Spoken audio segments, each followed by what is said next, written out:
Let me see if I can repeat your question, make sure I hear what you're asking. You're asking about the integration of psychology and Christianity. You're asking about psychological function. What do you mean by that, psychological function? Just what's happening in psychology, understanding the human soul, the human psyche, and how to integrate that into spiritual formation? Yeah, basically, what is the relationship between being emotionally healthy and spiritually mature? What's the relationship between being emotionally healthy and spiritually mature? Well, what did Paul mean when he said in Colossians 1, everything I do, every time I talk to anybody, every time I preach, every time I do my ministry, I have one thing in my mind. I want to present people teleos. I want to present people mature. Nothing matters more to me than presenting people mature. In Philippians, he said, I've not arrived, I'm not yet mature. And then he said, all of us who are mature. That's kind of a mixed up thing, it seems to me. But what I hear Paul saying is this. I think he's giving us a little bit of a definition of maturity. And I think the definition of maturity that he's coming up with is a recognition that you're not a whole lot like Christ, but you long to be. And to me, when I think about mature, I remember asking my dad once. My dad was a godly man. I feel about my dad like Dr. Clinton felt about his and feels about his. Both of our parents, our dads are with the Lord now. Both of us would say that he was, our dads were the most significant influence in our lives in a variety of ways. I remember asking Dad once, when he was maybe 80 years old, I said, Dad, are you mature? And he began to tremble. He shook. He literally, mature? Oh, you mean like Jesus? Oh, how could it be? I think we aim too low. I think that we can become, as the world, as sometimes secular psychology can define emotionally healthy, without having a drop of maturity within us. We can have good self-esteem, we can be free of depression, we cannot be suffering from any particular panic attacks or long-standing anxiety issues, or we can be living without any particular perversions, any uncontrollable desires sexually or other things of that nature. And we can have all that pretty well together and be entirely immature. I would define immaturity as a profound acceptance without fighting it of being broken and empty. Because in my brokenness, the more that I'm aware of how I fail my wife every day, the more that I'm aware, even as I answer your question, I go, what kind of junk going on inside of me? My brokenness, I just got a long way to go to become like my Lord. But the more I'm broken over that, the more I accept that reality, the more I become grateful for grace. And then the emptier I am, the more I realize, because let me think of this.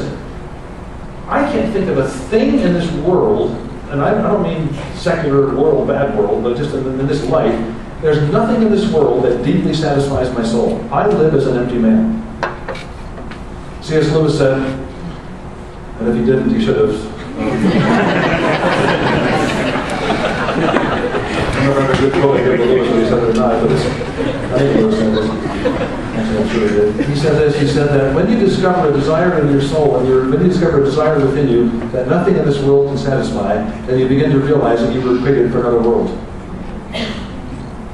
Now, I've got a good marriage. I really love my wife. I'll be seeing her tomorrow night. I love my kids. I love my daughters-in-law. I love my grandkids. I like doing this. I'm enjoying myself right now. But can I tell you, it doesn't touch the deepest part of my soul. When I kiss my wife tomorrow night, it won't touch the deepest part of my soul. So there's an emptiness that's profound within me that I just can't shake. And I used to hate that. And when you don't accept your emptiness, then the devil has a trump card because you can find quick ways to experience the illusion of counterfeit fullness. Pornography is a great example. But when you embrace your emptiness, when you embrace your brokenness, you become grateful for grace. When you embrace your emptiness, you become grateful with the prospect of what's coming up later. You learn to be grateful for grace, and you learn to thirst for the day.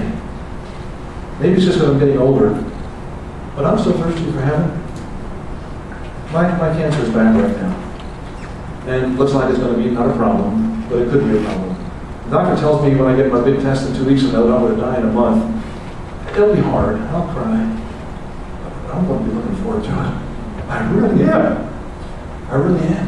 And I think that's the kind of maturity we need to be thinking about, not just symptom relief. And anything wrong with symptom relief? No, I like people who are depressed to be not so depressed. I like people with panic attacks, not have panic attacks. I like all that. Whatever you can do to help people with that, fine. But don't focus on that. Understand that I think what legitimate emotional health is a byproduct of spiritual maturity. So aim for the maturity. The emotional health part takes care of itself. That's why I'm much more committed to being a spiritual director than being a therapist. So that's my answer to the question, the best I can do. Sir? Okay. I don't know if this will be as long, so I came up with a few more. I was just wondering, what are some of the differences between the APA and the ACC or AACC that would influence a future counselor's career and education pursuits that you've run into? What are some of the differences you've seen between, I guess, the Christian side of counseling and the organizations for the secular side of counseling? And why go into one side or the other if you're going to be a Christian, no matter where you go? I think the essential difference, I'm sure there are many, the essential difference that occurs to me right as you ask the question, the difference between the secular field and the Christian field of counseling, APA and ACC, that kind of thing. Is that, am I getting your question basically? The essential difference? I think essential difference is epistemology. I think essential difference is where do you derive your authority? Like the classical approaches to epistemology, how do we know what's true? Epistemology, how do you know anything? How do you know what's true? There are four basic routes to knowing anything. One is use your brain, rationality, think things through. Well, if the fall includes our minds, that's not entirely a trustworthy role. Another way is just intuition. Even John Calvin taught intuition as a somewhat legitimate thing. There are certain things that just seem ineffably, unarguably, unwordably true to our souls.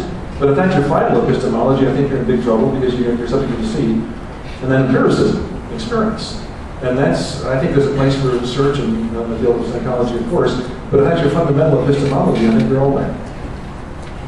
I think your fundamental epistemology needs to be revelation. And I think you need to assume that as a Christian counselor, your fundamental authority is the Bible.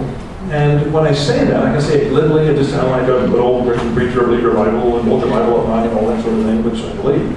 But I don't want to say it simplistically, because I really do believe that, I just wrote a book called 66 Love Letters from God to You, in which let me tell you a little bit about this. I think it's responsive to your question, because it's marketing for my book.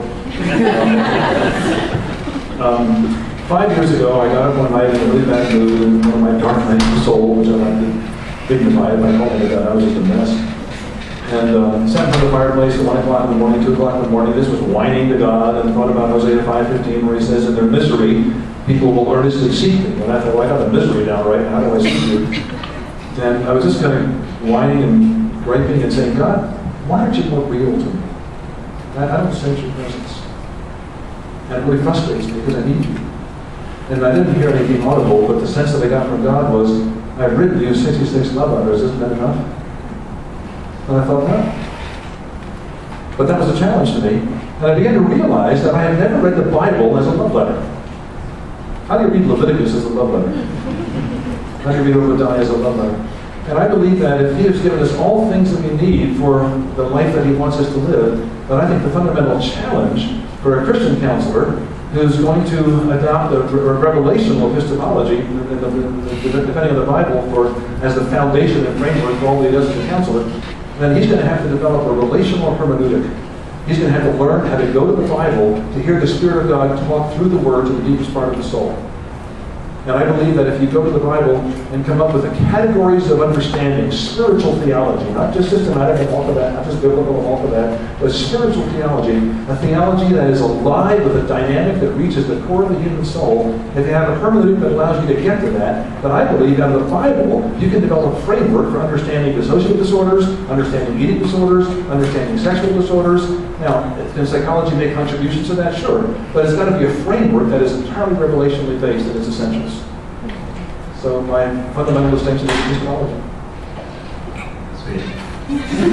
Okay. Sweet. Sweet. A lot to take in. But that also kind of leads into I do often call it sweet, but I appreciate it. Okay, just one more question. That kind of leads into my next main concern here.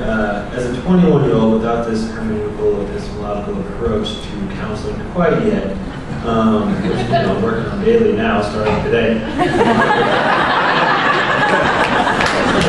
I just wondered, Well, we've got this guy's mic off, will you?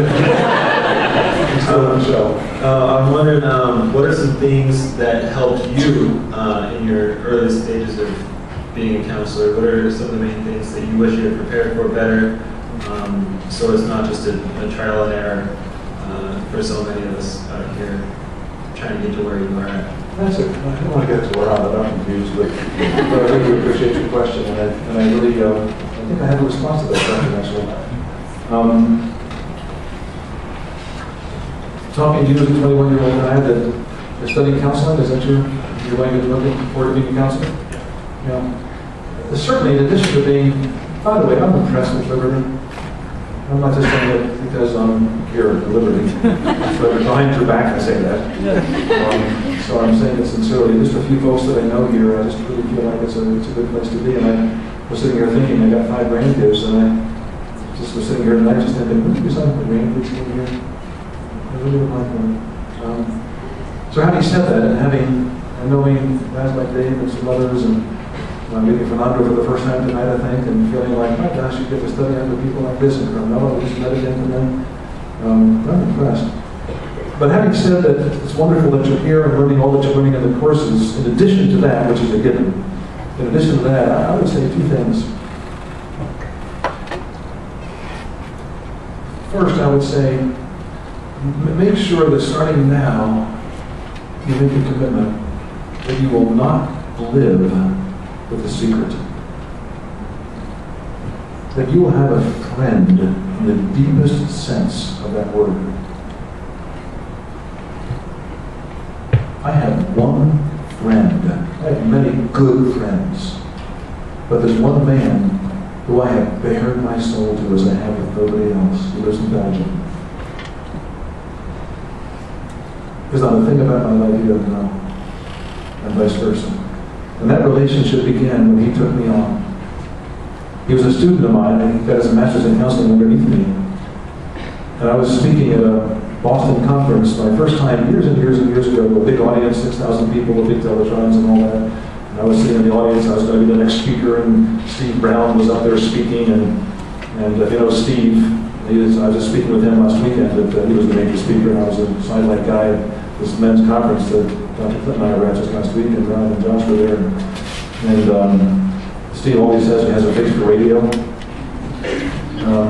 And when his face was cast on this huge screen, and all those wrinkles and all this, I'm thinking, I'm going to be up there next. I got this big wart right here, and I got this. And when I got up to speak to 6,000 people with my face just plastered on a huge screen, I don't know what happened, but it didn't go well. And the next morning, my buddy, the one I'm talking about, my good friend, he met me for breakfast, and he opened the conversation by saying, why did you get up yesterday expecting everyone to hate you? I remember thinking, you're my student. Don't put all this counseling stuff on me. I'm supposed to be the pro at this. And I decided, you want to take me on, you're going to pay. And I really fended him off with all of my clinical skills, and he won. Because he kept after me. He's become my best friend in the world. Make sure you don't have a secret. Have a friend like that. It's going to take cultivation. It's going to be hard. It's going to be a pain in the neck. You're going to get so mad and frustrated. But that's what friendship is like. That's the first thing. The second thing I say to you, if you really want to develop this relational hermeneutic and epistemology and all those fancy words, read the kind of books that puzzle you.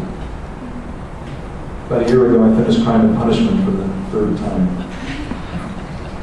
Dostoevsky, one of my favorite authors, probably the best psychologist in the history of time.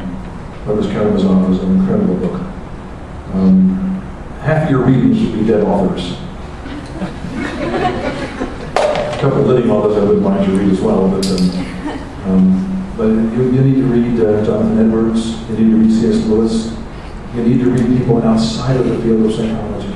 You need to read thinkers with a Christian worldview, and read theists that challenge your thinking. Because until you really wrestle with the deep issues of life, you're not going to go to the Bible with an